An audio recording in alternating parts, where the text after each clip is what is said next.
ஓம் சாய்ராம். என் அன்பு செல்லமே, அழகான தங்கமே, என்னம்மா அதிகமான யோசனையா? என்னடா இது வாழ்க்கை? இந்த வாழ்க்கை இவ்வளோ மோசமாக இருக்கு. இந்த வாழ்க்கையில் நம்ம எப்படி வாழ போகிறோம்? நம்மளுடைய எதிர்காலம் எப்படி இருக்க போகுது? சீரும் சிறப்புமாக இருப்போமா? அழகான ஒரு வாழ்க்கையை வாழ்ந்துடுவோமா அப்படின்னு நிறைய கேள்வியோடு தான் வாழ்ந்துட்டுருக்கல்ல. உன்னுடைய எண்ணம், உன்னுடைய கோரிக்கை, உன்னுடைய மனவழி எல்லாம் எனக்கு புரியுது. எதுவும் எனக்கு புரியாமல்லாம் இல்லை. உன்னை யாரும் பார்த்துக்கல, உன்னுடைய தெய்வம் எல்லாம் கைவிட்டுட்டு நீ இதுவரைக்கும் தெய்வம் எல்லாம் செஞ்சதெல்லாம் வீண் அப்படிங்கிற ஒரு எண்ணத்துக்கு வந்துட்டியா? அம்மா, உன்னுடைய வாழ்க்கையில் நீ தெய்வத்துக்காக செஞ்சதோ இல்லை மற்றவங்களுக்காக நீ ஒரு அன்னதானமோ இல்லை உடை தானமோ இல்லை தானமோ கொடுத்த எந்த ஒரு விஷயமும் வீண் போகாது. கண்டிப்பாக உனக்காக நேரத்துக்கு சரியாக வரும். தேடுறது ஒவ்வொன்றும் சரியான நேரத்துக்கு கிடைக்கும். கூடிய விரைவிலேயே நிறைய மாற்றத்தை நீ பார்க்கத்தான் போகிற. நீ கேட்குற ஒவ்வொன்றும் உன் வாழ்க்கையில் கிடைக்கத்தான் போகுது. தொடர்ந்து நீ முயற்சி செஞ்சிட்டு இருக்க சில விஷயம் உன்னை தோல்வியடைய பார்க்குதில்ல. மனசை விட்டுறாத.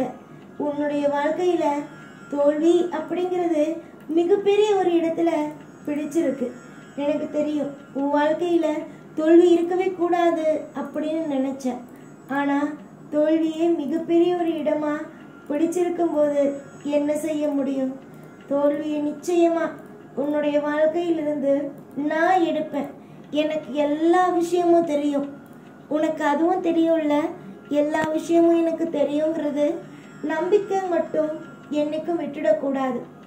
ஒரு மனுஷனுக்கு எவ்வளவு தோல்வி வந்தாலும் நம்பிக்கை அப்படிங்கிறது ஒன்று மட்டும் என்னைக்கும் அவன் கூட இருந்துக்கிட்டே இருக்கணும். வெற்றியும் தோல்வியும் எல்லாமே ஒவ்வொரு மனுஷனுக்கும் இருக்கக்கூடிய ஒன்று தான். இன்னைக்கும் வாழ்க்கையில் சில விதமான தவறுகள் நடக்குது, சில விதமான வேதனை நடக்குது. இந்த வேதனை எல்லாம் கூடிய சீக்கிரமாக முடியும். யார் ஒரு நபர் வேதனையை அதிகமாகவே பார்க்குறாங்களோ அவங்களுடைய எதிர்காலம் மிக சிறப்பாக இருக்க போதுன்னு தான் அர்த்தம். உன்னுடைய வாழ்க்கையில் நிறைய நல்ல விஷயம் நடந்த போதிலும் நீ இப்போ வரைக்கும் நினச்சிக்கிட்டு இருக்க விஷயம் ஒன்றே ஒன்று தான். ஏன் என்ன சோதிக்கிறீங்க? ஏன் என்ன மனவேதனைக்கு உண்டாக்குறீங்கிறது தான். கூடிய விரைவில் உன் வாழ்க்கையில் நீ தொலைச்ச ஒவ்வொரு விஷயத்திலேயும் மாற்றம் அப்படிங்கிற ஒன்று கண்டிப்பாக, மாற்றம்னு ஒன்று கண்டிப்பாக கிடைக்கும். இந்த உலகத்தில் மாற்றம் இல்லாமல் யாருனாலையும் இருக்க முடியாது.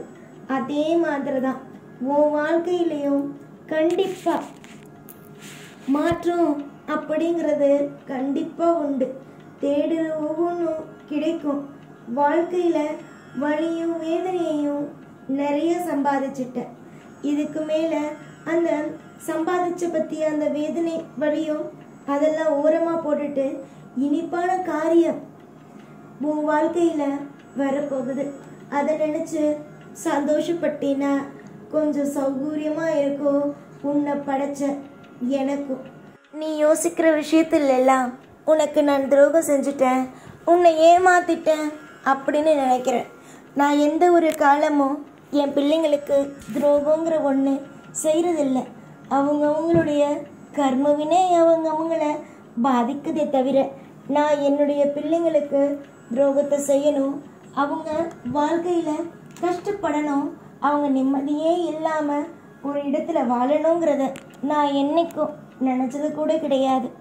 ஆனால் இந்த சாயை சில பேர் புரிஞ்சுக்காம சாய்க்கா துரோகம் செய்வார், சாயை நம்பியா போகிற, உனக்கு நல்லது நடக்காது அப்படியெல்லாம் பேசுகிறாங்க.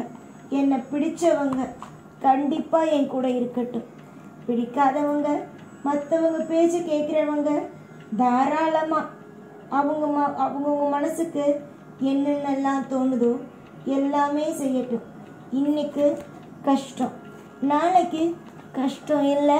தெய்வத்துடைய கருணை பார்வையால் இன்பம். புரிஞ்சிச்சா? இந்த இன்பம் என்னைக்கும் எப்பயும் உன் கூடவே இருக்கும். என்னைக்கும் உன் வாழ்க்கையில் இன்பங்கிற ஒன்று மட்டும் உன்னை விட்டு போகாமல் நான் பார்த்துக்கிறேன். புரிஞ்சுதா? யோசிச்சு பாரு. உனக்கு இந்த தெய்வம் எவ்வளோ உதவி செஞ்சுருக்கேன்னு. உதவிக்கு என்கிட்ட எப்பயும் நான் செய்ய மாட்டேன், உதவி உனக்கு கிடைக்காது அப்படின்னு என்னைக்கும் நான் சொல்ல மாட்டேன். உதவி நிச்சயமாக உனக்கு கிடைக்கும். காலம் முழுக்க கஷ்டத்தை கொடுக்குறேன்னு நினச்சி அழுதுகிட்டு இருந்த உன்னுடைய வாழ்க்கையில் இன்பங்கிற ஒன்று கண்டிப்பாக வரும். ஏற்கனவே பல வேதனை, பலவிதமான காயம், இது எல்லாம் மறக்கிற அளவுக்கு திருப்திங்கிற ஒன்று உன் வாழ்க்கையில் கிடைக்கும். புரிஞ்சுதா? உன்னுடைய வாழ்க்கையில் நிறைய மாற்றத்தை எதிர்பார்த்து காத்துக்கொண்டு இருந்த உனக்கு இந்த வாக்கு மூலமாக நான் என்னென்ன செய்ய போகிறேன், உன்னுடைய வாழ்க்கையில் எப்படிப்பட்ட விஷயமெல்லாம் நடக்க போகுதுங்கிறத நீ நல்லா தெரிஞ்சிருந்திருப்ப. நிச்சயமாக இனி வரும் நாட்களில் எந்த ஒரு விஷயத்தையும் போட்டு குழப்பிக்காம, எந்த ஒரு விஷயத்தையும் போட்டு பயந்து பயந்து பயந்து கவலைப்பட்டு நடுங்கி நிற்காம உன் வாழ்க்கையில் எல்லாமே சிறப்பாக நடக்க முடியும், சிறப்பாக எல்லாம் உன்னால் செய்ய முடியுங்கிற நம்பிக்கையோட நீ இரு. நீ நம்புகிற ஒவ்வொரு விஷயத்துலேயும் நான் கண்டிப்பாக துணை இருப்பேன். துணை இல்லாமல் என்னைக்கும் எப்பையும் உன் வாழ்க்கையில் உன்னை கஷ்டப்படுத்த மாட்டேன். துணை என்னைக்கும் உண்டு. இந்த சாயுடைய துணை இன்னைக்கும் நல்ல எப்பயும் உண்டு. தீர்காயுசோடு நீ இருப்ப. உன்னுடைய வாழ்க்கையில் சிக்குப்பிணி இல்லாத வாழ்க்கையோடு, நிம்மதியான குடும்பத்தோட ஒற்றுமையோடு, பலவிதமான சந்தோஷத்தோடு, ஏற்கனவே நீ தொலைத்த நிறைய சந்தோஷங்களை மீட்டு கொடுக்குற விதமாக நான் உனக்கு திருப்திங்கிற ஒன்றை கண்டிப்பாக கொடுப்பேன். திருப்தி இல்லாத உன் வாழ்க்கையில் வருங்காலத்தில் திருப்தின்னு ஒன்று அமையும். நான் எல்லாத்தையுமே என் வாழ்க்கையில் சந்தோஷத்தையும் பார்த்துட்டேன், கஷ்டத்தையும் பார்த்தேன்னா சந்தோஷத்தையும் பார்த்துட்டேன்னு சொல்கிற அளவுக்கு உனக்கு நிம்மதி கிடைக்கும். என்றுமே இந்த சாயை நம்புகிற பிள்ளைங்களுக்கு என்னைக்கும் எப்பையும் திருப்தியான ஒரு வாழ்க்கை கண்டிப்பாக உண்டு. நீ சந்தோஷமாகவே இருப்ப. புரிஞ்சுதா? அழுகைய தொடச்சிட்டு கவலையை மறந்துட்டு நிம்மதியாக இருக்கிற வழிகளை மட்டும் பாருங்க. நிம்மதி என்னைக்கும் உங்கள் கூட இருக்கும். நீங்கள் கஷ்டப்பட்டாதானே உங்கள் வாழ்க்கையில் நீங்கள் ஒவ்வொரு நாளும் அழுதுகிட்டே இருப்பீங்க. இனிமே தான் உங்கள் வாழ்க்கையில் நீங்கள் கஷ்டப்பட போகிறதே இல்லையே, சந்தோஷந்தானே பட போகிறீங்க. இதுக்கு மேலே என்ன கவலை? கவலைகளுக்கு இடத்தை கொடுக்காம நிம்மதியாக இருங்க. இனி வரும் மொத்த காலமும் இன்பம், சந்தோஷம் இப்படியே எல்லாம் உன் வாழ்க்கையில் அதிகமாக கிடைக்கும். நல்ல நல்ல விஷயங்கள், நல்ல நல்ல வாய்ப்புகள், இதுவரைக்கும் கிடைக்காத வாய்ப்புகள் கூட இனி உன்னுடைய வாழ்க்கையில் நல்ல வாய்ப்புகளாக கிடைக்கும்.